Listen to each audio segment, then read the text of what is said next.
Hi అండి. Welcome to Suji's world. ఈరోజు నేను మీకు ఇంపార్టెంట్ విషయం చెప్దామని అలా వచ్చేసానండి. అయితే మీకు షుగర్ ఉందా? లేదా మీకు తెలిసిన వాళ్ళకి కానీ, మీ ఇంట్లో వాళ్ళకి కానీ షుగర్ ఉంటే ఈ విషయాలను ఖచ్చితంగా గుర్తుపెట్టుకోండి. వీటిని కొంచెం పాటించండి. వీడియోని ఎక్కడా స్కిప్ చేయకుండా చూడండి. అందులో కొన్ని విషయాలు చెప్తాను వినండి. చాలామంది షుగర్ ఉంది అనగానే ఏమనుకుంటారు? అమ్మో! నాకేదో పెద్ద రోగం వచ్చేసింది. ఇంకా నా లైఫ్ అయిపోయింది. ఛీ! ఈ చిన్న వయసులోనే నా జీవితం కోల్పోయాను అని రకరకాలుగా ఫీల్ అవుతూ ఉంటారు. షుగర్ అనేది ఒక జబ్బు కాదండి. అదేదో పెద్ద రోగంలాగా దానికి పరిష్కారం లేనట్టుగా ఫీల్ అయిపోతూ ఉంటారు. ఇంకా నా పని అయిపోయింది. నేను ఏ స్వీటు తినకూడదు. ఏ ఫుడ్డు తినకూడదు. నా ఇష్టాలన్నీ చంపేసుకోవాలి. నా పరిస్థితి ఏంటి ఇలా అయిపోయింది అని రకరకాలుగా ఆలోచిస్తూ ఉంటారు. కానీ షుగర్‌ని మీరు తలుచుకుంటే మీరు మందులతో కాకుండా నార్మల్‌గా కూడా తగ్గించుకోవచ్చు. అవేంటో నేను నాకు తెలిసిన కొన్ని టిప్స్ చెప్తాను. అలా చేస్తే తగ్గే అవకాశాలు కూడా ఉంటాయి. షుగర్ అనేది అసలు ఎందుకొస్తుందో తెలుసుకోవాలి కదా మీరు. మరి షుగర్ అనేది జబ్బు అనుకున్నారనుకోండి, మరి అది దేనికొస్తుంది? ఎలా వస్తుందో తెలిస్తేనే కదా దానికి మీ దగ్గర పరిష్కారం దొరికేది. ముందు షుగర్ ఎందుకొస్తుంది? చెప్తాను వినండి. మనం ఆకలి వేయగానే ఎంత తింటున్నామో కూడా తెలియకుండా టీవీలు చూస్తూ, ఫోన్‌లు చూసుకుంటూ, వాళ్ళ గురించి, వీళ్ళ గురించి చాడీలు చెప్పుకుంటూ, ఇలా మాట్లాడుకుంటూ, మనం ఏం తింటున్నామో, అసలు మనం తిన్నామో లేదో కంచం చూసుకునేదాకా కూడా తెలియట్లేదు. అలా తింటున్నారు. కానీ ఆహారం అనేది తీసుకొని తిన్న తర్వాత నోట్లో నమిలి మింగాలి. అది మనం ఆస్వాదిస్తూ తింటే మాత్రమే మన బ్రెయిన్‌కి చేరుతుందనమాట. మన బ్రెయిన్‌ని కన్‌ఫ్యూజన్‌లో పెట్టి వాళ్ళతో వీళ్ళతో మాట్లాడి అసలు నువ్వు తిన్నావో లేదో తెలియకుండా దాన్ని కూడా నువ్వు కన్‌ఫ్యూజన్‌లో పెట్టి చేస్తున్నావనమాట. అందుకే తినేటప్పుడు మాట్లాడకూడదు అని చెప్తూ ఉంటారు పెద్దలు. దీన్ని అర్థం చేసుకోవాలి మనం. ఎందుకంటే మనం తిన్న ఆహారం మనకి ఆకలి తీరిందో లేదో మన బ్రెయిన్‌కి తెలియటానికి మినిమమ్ 20 నిమిషాలు పడుతుందంట. మరి ఈ 20 నిమిషాల గ్యాప్‌లో నువ్వు తిండి ఆపుతున్నావా? లేదు కదా! అందుకే మనకి కడుపు నిండింది అని తెలిసేదాకా కొంచెం నిదానంగా తిన్నామనుకోండి, టైం అనేది గడుస్తూ నువ్వు నమిలి తినటం వల్ల జీర్ణం జీర్ణశక్తికి అన్నిటికీ బాగుంటుంది. కడుపులో జీర్ణం కావటానికి బావుంటుంది. డైజెషన్ ప్రాబ్లమ్స్ రావు. ఇటువంటి ప్రాబ్లమ్స్ అంతకన్నా రావు. ఎప్పుడైనా సరే ఆహారాన్ని నిదానంగా తినటం నేర్చుకోండి. వాళ్ళతో వీళ్ళతో మాట్లాడుతుంటూ తినటం ఇలాంటివన్నీ మానేయండి. దీనివల్ల మీకు ఎంత తినాలో అంత మాత్రమే మీరు తింటే మీకు బ్లడ్‌లో గ్లూకోజ్ అనేది లోగా రిలీజ్ అవుతుంది. ఇన్సులిన్ అనేది తక్కువగా రిలీజ్ అవుతుంది. అప్పుడు షుగర్ లెవెల్స్ అనేవి డౌన్‌లోనే ఉంటాయి. నార్మల్‌గా ఉంటాయి. ఇలా మీరు ఆహారం తినే పద్ధతిని మొదలుపెట్టండి. ఇంకా గంటకొకసారి తినాలి అని డాక్టర్ చెప్పారు అంటారు కదా!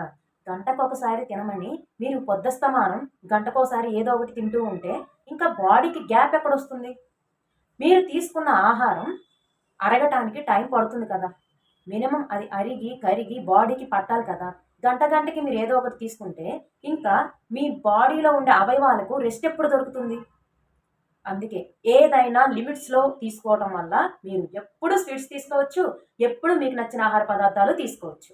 కాకపోతే ఏదైనా మితంగా, అమితంగా తినకుండా ఏదైనా మనకు ఎంతవరకు అవసరమో అంతవరకు మాత్రమే తీసుకుంటే మనకు ఇవన్నీ తగ్గుతాయి. ఇయన్నీ తగ్గుతాయన్నమాట. అయితే ఇలా మీరు ఆహారాన్ని అవసరమైన మేరకు మాత్రమే తీసుకుంటూ, ఎక్కువ టైం గ్యాప్ తీసుకొని వాటర్ తాగుతూ మీరు ఇలా టైంని గడుపుతూ ఉండాలన్నమాట. ఇంకా మా పెద్దవాళ్ళకి షుగర్ ఉందండి. మా అమ్మకి, మా ముత్తాతకి ఇలా షుగర్‌లున్నాయండి. అందుకే నాకొచ్చిందండి అని పెద్దవాళ్ళకి మీదకు నెట్టడం మానేయండి. ఎందుకంటే ఇంతకు ముందు అసలు షుగర్ అనే వ్యాధి అనేది ఉందండి అసలు? మన ముత్తాతల కాలంలో, మన బామ్మల కాలంలో షుగర్ వ్యాధి ఉందా? లేదు. అప్పట్లో ఏం రోగాలున్నాయండి మరి? ఇదంతా మన జీవన విధానంలో వచ్చిన మార్పుల వల్ల కొత్త కొత్త జబ్బులు, కొత్త కొత్త రోగాలు రావటం తప్పితే వాళ్ళ మీదకి, వీళ్ళ మీదకి నెట్టడం మానేయండి. అర్థమవుతుందా?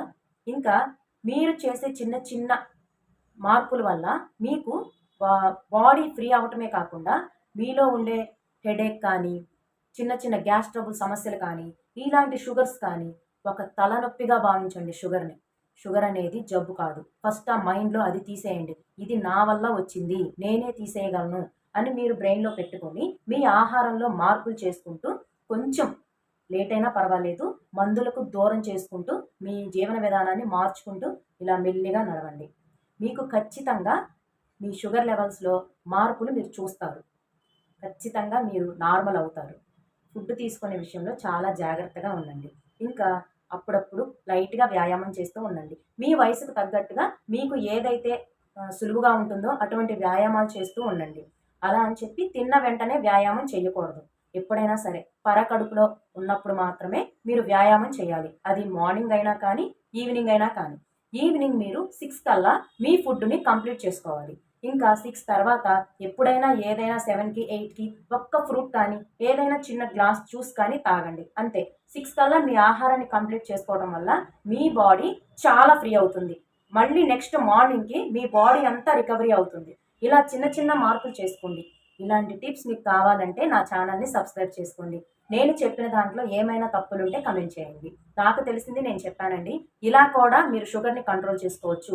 కేవలం మీ జీవన విధానంలో మార్పులు చేసుకుంటే ఖచ్చితంగా ఈ షుగర్ అనేది మీరు తీసి పక్కన పడేయొచ్చు. టాబ్లెట్స్ లేకుండానే మీరు తగ్గించుకునే అవకాశం మీకుంది. ఏమంటారు? థ్యాంక్ యూ సో మచ్ అండి.